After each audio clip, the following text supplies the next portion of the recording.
Merci Gabriel. Merci aussi pour l'organisation de ce colloque.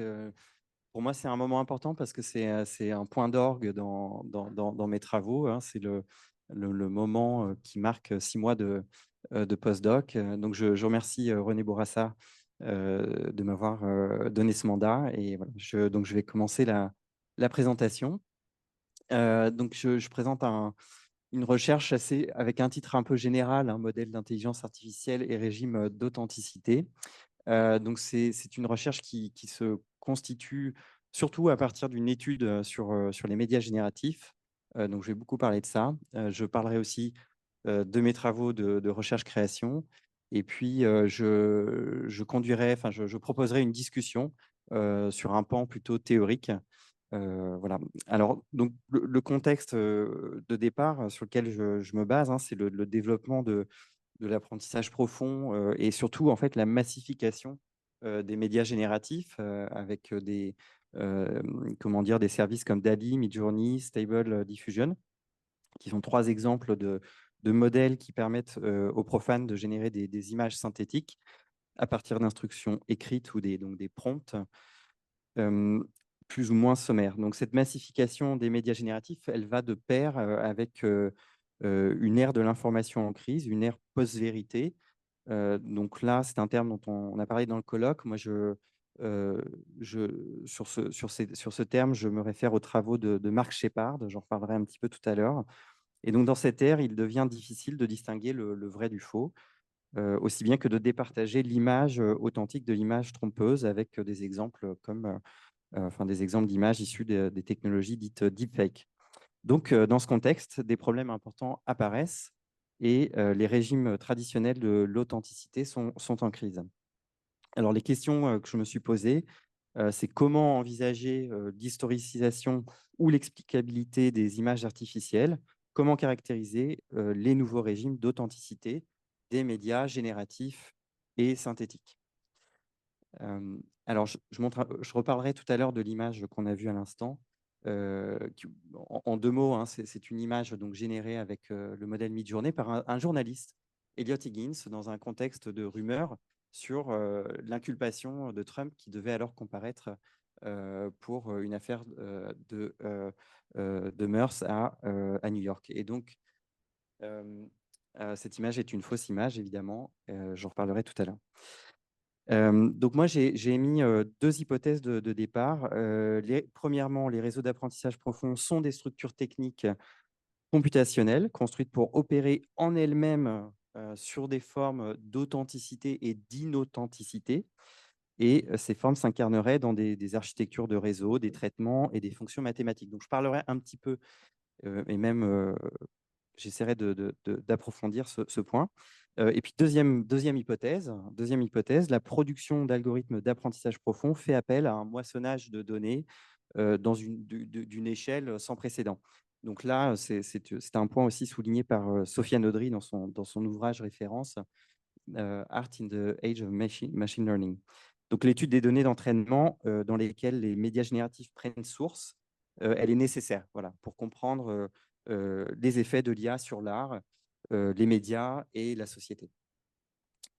Alors, avant de plonger vraiment dans les études, je voudrais parler un peu d'où je viens de l'art, en fait, de la création artistique. Et donc, je présente ici ce que j'ai appelé, moi, un environnement génératif. Ça fait partie d'un travail de thèse que j'ai achevé l'année dernière. Et celui que je présente, que j'ai décidé de présenter, s'appelle donc Critical Climate Machine. C'est un projet qui a reçu le BCS, donc British Computer Society Future Awards du Lumen Prize. Et c'est un projet aussi qui a été nominé au Starts Prize de la Commission européenne. Donc, c'est un projet qui quantifie et révèle les mécanismes de désinformation sur le réchauffement climatique. Il comprend une sculpture de données et une installation sonore. Voilà, la sculpture, en fait, elle analyse les fausses nouvelles sur le changement climatique venant de Twitter en utilisant un algorithme de traitement du langage naturel, ce qu'on appelle aussi donc, en anglais Natural Language Processing, NLP.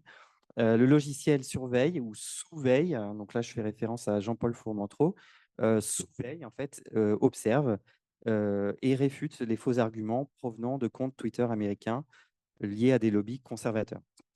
Au cours de ce processus, une visualisation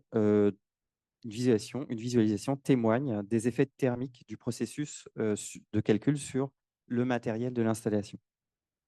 Et plusieurs dialogues circulent autour de cette sculpture. Des arguments fallacieux se confrontent à des réfutations qui sont fondées dans des savoirs critiques constitués par donc un chercheur qui s'appelle John Cook. Euh, Ces voix ont été enregistrées lors de plusieurs ateliers au cours desquels le jeu de la réfutation, donc c'était un jeu de cartes que j'ai conçu avec Laurine Capdeville, spécialement pour le projet, pour favoriser la littératie climatique, la pensée critique et le débat ou la délibération. Donc plus tard, les dialogues ont été réinterprétés et spatialisés à travers un modèle d'apprentissage automatique génératif, donc un second modèle en réalité, dans l'installation, conçu, lui, pour l'improvisation musicale. Donc, une des idées fortes, en fait, c'était de travailler finalement le génératif ici comme moyen de désautomatisation, comme contradiction par rapport disons, au déterminisme technologique impliqué par les sciences et les techniques cherchées dans ce travail. Donc, l'argument, il est là, c'est-à-dire si via les sciences cognitives, la logique computationnelle aide à discerner les informations trompeuses, la pièce, en fait, explore plutôt les cadres de médiation numérique pour le climat, ouvrant la voie à la délibération. Donc, en fait, c'est un contrepoint au déterminisme de l'automatisation technique et l'installation met en avant finalement l'éthique du traitement des données à l'intersection de l'espace physique et informationnel. Alors, je passe maintenant à ce qui m'a beaucoup occupé dans ce postdoc. C'est une étude des médias génératifs ou synthétiques, hein. Et tout d'abord, il faut que je dise que si on peut trouver un grand nombre de travaux critiques ou expérimentaux sur les IA génératives, une étude systématique des médias génératifs eux-mêmes est un champ de recherche qui est encore pionnier. Donc, je suis heureux d'ouvrir quelque part ce type d'études et de penser des méthodes pour cela. Donc, notre étude, elle comporte une collection de 21 œuvres ou documents qui présentent des productions artefacts contemporains. Les éléments étudiés sont de divers types. On y trouve des œuvres visuelles ou sonores, des vidéos, même des services en ligne. Pardon. Les entrées s'échelonnent donc de 2016 à 2023 et ces œuvres ou documents partagent le fil conducteur donc, de l'utilisation d'algorithmes génératifs ou d'algorithmes d'analyse aussi de bases de données, donc pour défier les perceptions, révéler les biais ou réinterpréter les médias existants. Donc l'étude comprend également une recherche sur les données d'entraînement et les modèles d'intelligence artificielle qui sont caractéristiques des objets étudiés, hein. Donc l'étude des médias se double d'une étude sur des données et des modèles. Donc il faut que je dise aussi que cette étude, elle est comprise dans un travail sur une base de données sémantique du groupe Arcane, donc de type Linked Open Data ou RDF. Donc Gabriel en avait parlé dans sa présentation. Voilà, et donc aujourd'hui, l'étude, elle est publiée en ligne sur le site du groupe Arcane et le dossier montre comment finalement l'enrichissement sémantique de l'étude permet d'éclairer une circulation des concepts propres au régime d'authenticité de l'image algorithmique dans le 21e siècle. Alors, je vais montrer trois exemples hein, pour voilà, qu'on voit les objets, qu'on regarde les objets, qu'on en parle un petit peu. Donc, ce travail, en fait, réalisé par Terence Broad, un artiste et chercheur britannique, a été donc publié, enfin remis au public, j'ai envie de dire, euh, en 2016. Donc, c'est un précédent quand même dans l'histoire des médias génératifs. C'est un film qui est réalisé grâce à l'entraînement d'un auto-encodeur, un type de réseau d'apprentissage profond qu'il a ici, a pour but de recréer des images du film Blade Runner de Ridley Scott, 1982. Donc l'auto-encodeur apprend à modéliser les images du film en essayant de les copier à travers un canal d'information rétréci. Donc l'information est réduite, si on veut, tout en étant optimisée pour créer des images qui sont aussi ressemblantes que possible aux images originales. Et donc après la phase d'entraînement, l'auto-encodeur réinterprète chaque image dans l'ordre du film et les images reconstruites sont ensuite réordonnées pour créer la continuité originale du film. Donc, c'est une reconstruction, si on veut. La séquence, donc, elle est onirique, on peut dire, quelque part. Elle va de scènes statiques, parfois, donc ça se fige, ça s'arrête. Pourtant, il y a bien une dimension temporelle, et le modèle semble se souvenir correctement ou incorrectement, à vrai dire, des séquences originales. Donc, généralement, c'est assez mouvementé, euh, et on voit que le modèle a tout de même peine à comprendre la source, quoi, l'image originale. Donc là, on pourrait dire que ce cas, il montre finalement un usage, une utilisation du modèle comme mémoire. En fait, le modèle est le film se dépose, hein, le film original se dépose dans le modèle, et cette restitution est évidemment partielle. Alors, le deuxième cas que je veux montrer, ouais. Alors, c'est une photographie en fait de Boris Eldagsen, euh, qui l'a lui-même soumis donc, au célèbre Sony World Photography Award en 2022, et sans expliciter l'origine de l'image, la façon dont elle avait été produite, sa technique. Et il se trouve il a remporté justement un des awards, qui est le Creativity Award, je crois, et de provoquer un scandale, hein, de façon préméditée.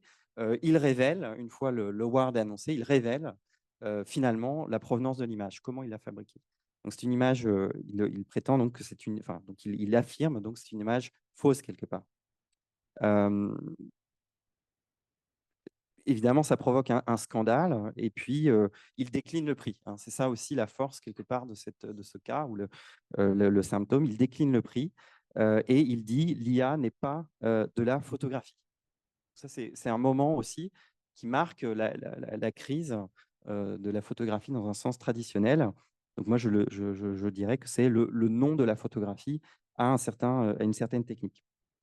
Le troisième cas que je présente, c'est Have I Been Trained, donc de Matt Dryhurst, qui est en fait un service en ligne qui permet aux artistes visuels, plasticiens, photographes, illustrateurs, de produire une recherche par image afin de savoir si leur œuvre apparaît dans les bases de données de l'IA générative, en particulier en fait l'IA de Stable Diffusion. Donc, le service s'appuie sur LAION, qui est en fait l'acronyme pour Large Scale Artificial Intelligence Open Network, qui est un gigantesque ensemble d'images produits et distribuées par une organisation non lucrative allemande du même nom, hein, qui s'appelle LAION, pour fournir l'industrie de l'apprentissage automatique. Voilà, donc là, c'est un cas que je pourrais caractériser comme voilà, montrant la donnée comme matériau, hein, la pensée de la donnée comme matériau, et évidemment avec des liens forts avec la question du droit d'auteur et du copyright. Alors, dans la restitution de cette étude en ligne, on retrouve aussi un ensemble de concepts qu'on pourrait dire propres, peut-être qui tentent de caractériser ces médias génératifs. Donc, ils permettent dans le dossier en ligne aussi une circulation à travers les ressources. Donc, je vous inviterai à les découvrir ainsi.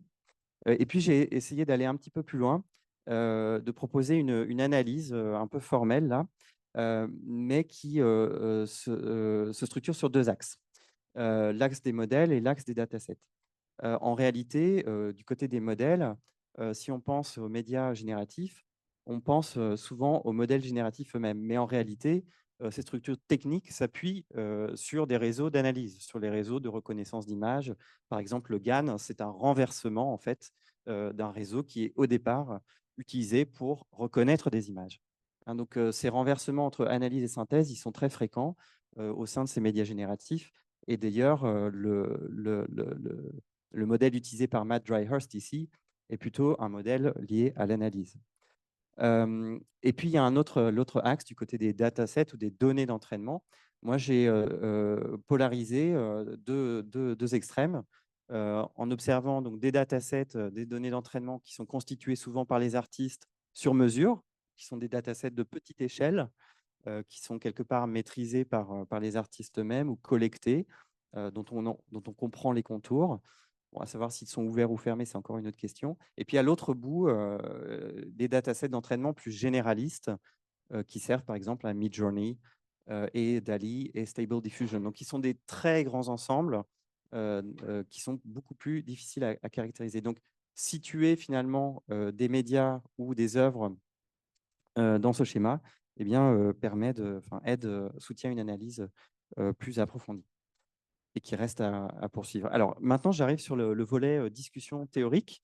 Euh, euh, Comme le suggère Sabine Sustruck, qui est directrice de recherche en informatique des images, dans un récent interview produit par l'historienne de la photographie, donc Estelle Blaschke, et l'artiste Hermine Linke. Donc, le doute généralisé sur la véracité des images est un constat de départ nécessaire pour examiner donc ces images contemporaines, génératives ou synthétiques. C'est le point de départ nécessaire.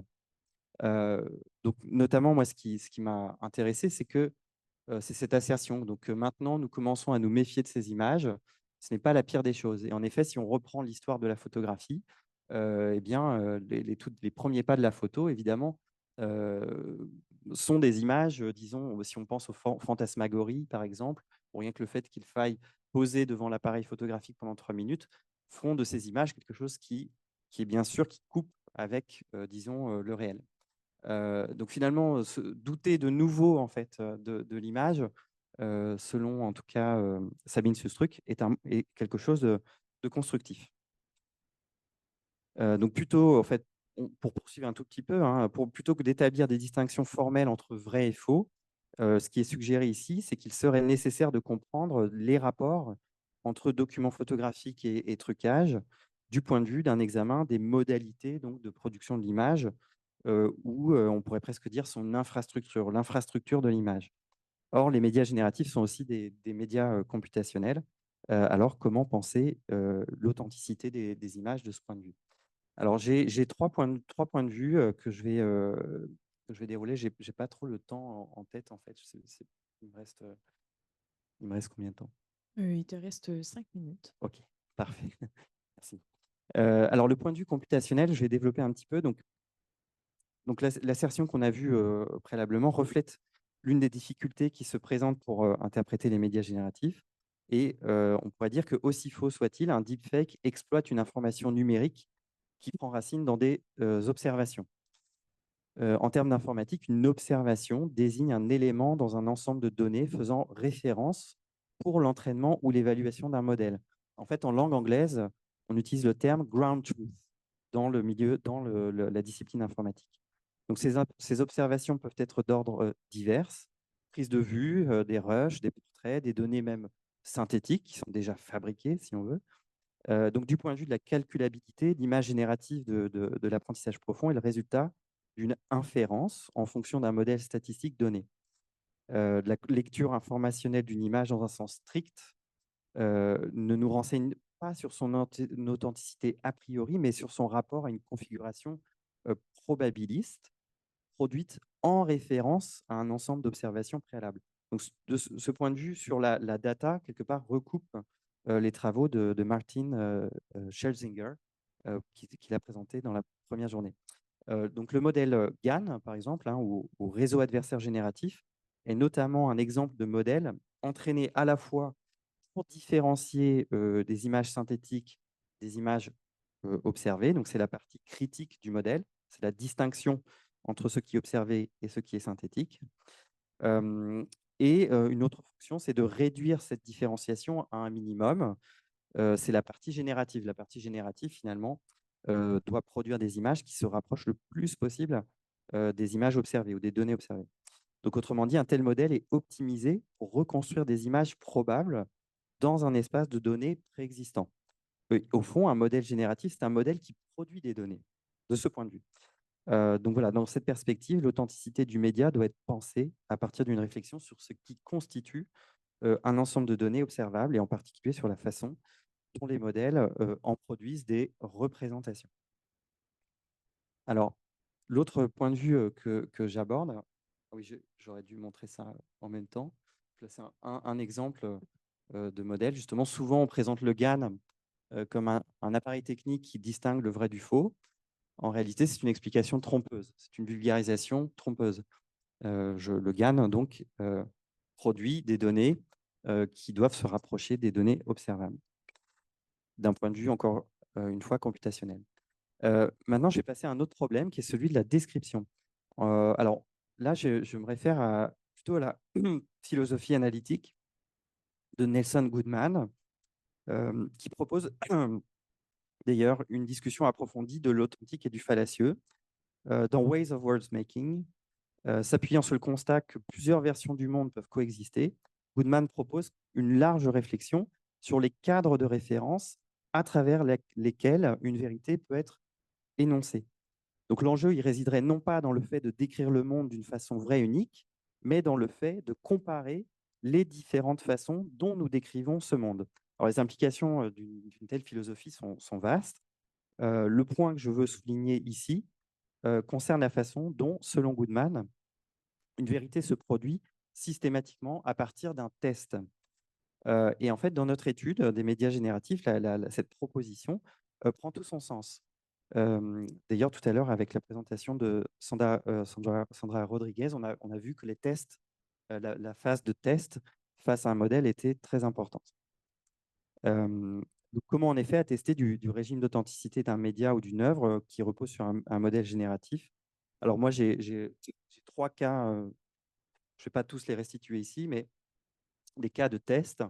Ici, c'est un exemple. Donc, c'est en fait une stratégie graphique programmée par du code JavaScript assez simple, en fait, assez sommaire, suffisamment sommaire d'ailleurs pour pouvoir être enseigné dans des ateliers avec des étudiants en art. Cette stratégie graphique constitue à perturber la façon dont un modèle est entraîné à analyser des images. Donc là, c'est le modèle MobileNet, qui est un modèle connu qui vient donc de la computer vision. Et on voit comment, avec quelques astuces graphiques, quelques stratégies graphiques, on en vient à bousculer la façon dont ce modèle est déterminé à reconnaître des objets. Donc, c'est une façon aussi d'aller chercher la manière dont le modèle est indéterminé. Ici, on ne le voit pas, mais à chaque terme euh, proposé, en fait, on a une quantité de probabilité pour que ce terme corresponde à l'image. Et on voit très vite que finalement, le modèle est ignorant et qu'il est même bête et stupide. Donc, le troisième volet sur cette discussion théorique, c'est le volet comment dire, des pratiques du journalisme. Alors, c'est une petite histoire. C'est au début de ce postdoc, en fait, j'ai envoyé à Google une demande pour faire partie des bêta-testeurs d'un nouveau service de fact-checking, Google. Et 6 mois plus tard, ou 5 mois plus tard, donc je reçois ce mail de Google et content de pouvoir avancer sur ce point, j'ai pu finalement questionner aussi comment le cadre des réseaux, enfin comment les réseaux sociaux est en fait un cadre à observer pour comprendre les médias génératifs quelque part. Les médias génératifs ne sont pas dissociables du média de l'Internet. Alors je vais un petit peu abréger, mais je note que les travaux récents de Mark Shepard éclairent de telles congruences, de telles intermédialités, on pourrait dire, en particulier en lien avec la récente histoire des rapports entre technologie, médias et politique. Donc l'ouvrage de Shepard, There are no facts, se veut être une tentative de déplier, expliquer comment les territoires post-vérité, les territoires post-vérité, c'est un terme qui est intéressant, comment ils se propagent à travers des systèmes d'apprentissage automatique et les réseaux sociaux, donc ensemble, donnant forme de façon problématique aux espaces publics et privés. Donc là, c'est un test justement de l'outil Google Fact Check Tools qui montre aussi comment les pratiques du fact-checking en fait, se démocratisent et modifient aussi l'endroit où se produit le journalisme. Voilà, alors donc j'avais une grande conclusion, mais je vais abréger.